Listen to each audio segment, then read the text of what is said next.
We all know that the holiday shopping blitz traditionally begins the day after Thanksgiving, otherwise known as Black Friday. But some major retailers just announced that they will be opening their doors earlier than ever this holiday shopping season, on Thanksgiving night, in fact. And not everyone is taking the news so well. Some employees are up in arms about giving up one of their favorite holidays.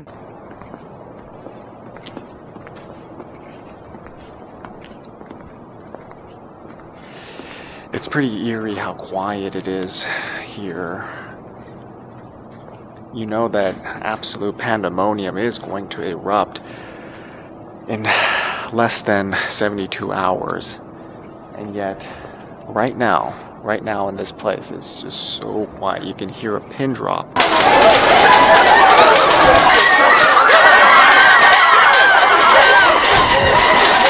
You can hear the sound of your own voice, which is very uncomfortable. It almost makes you feel like somebody is watching you and hearing every word that you say.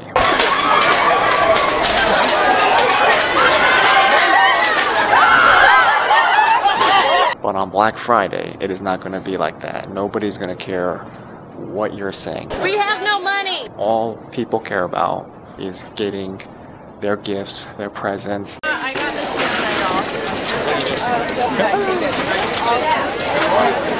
Oh my gosh, this is crazy. The latest flat screen TV. We got the double screen, we got the single screens down there, and we do have a single screen right there. The latest video game.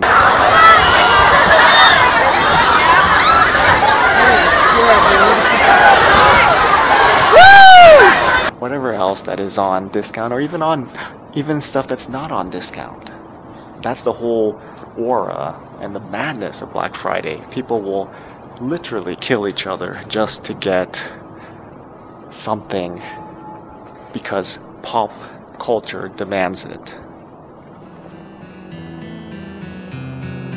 A day after a worker was trampled to death by an early morning Black Friday stampede inside this Long Island Walmart, people are wondering just how a post-holiday hunt for bargains could cost someone their life. It was just total mayhem. This woman was inside the store. She says the 34-year-old worker could not survive the crush of humanity when the pre-dawn blitz line made its way through the doors. He was trying to control the crowd. No use. They just pushed on.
It's amazing how empty a shopping center can be when it's not a major holiday shopping spree.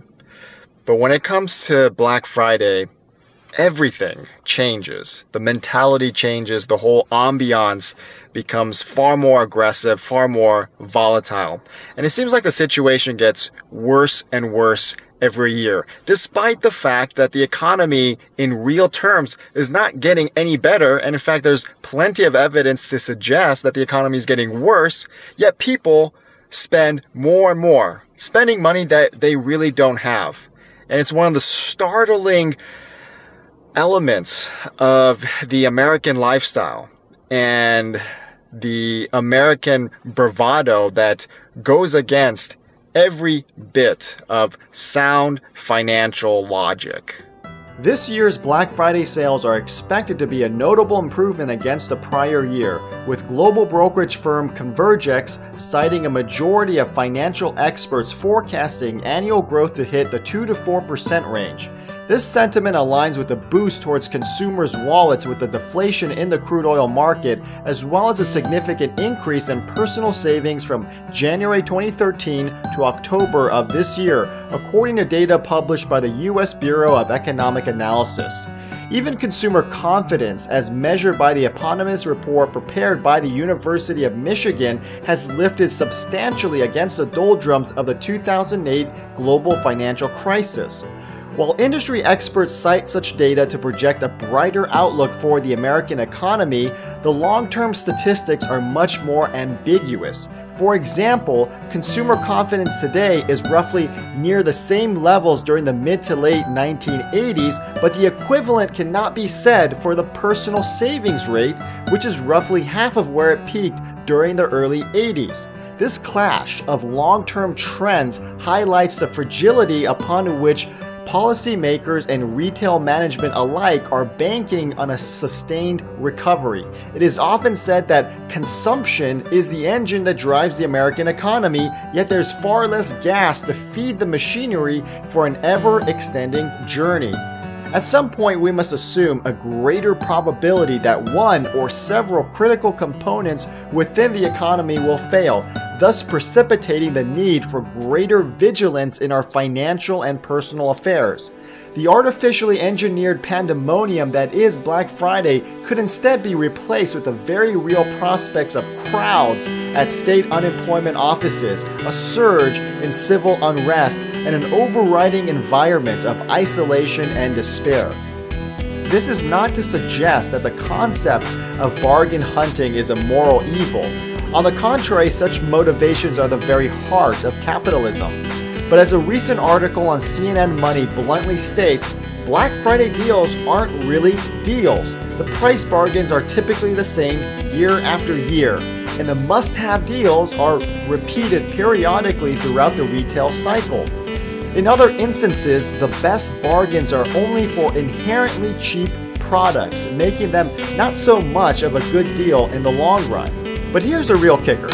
CNN is only rehashing what has been an economic truism for as long as man has walked the earth. What one exchanges in the safety of numbers is a dilution of remuneration that is inherent in those same numbers.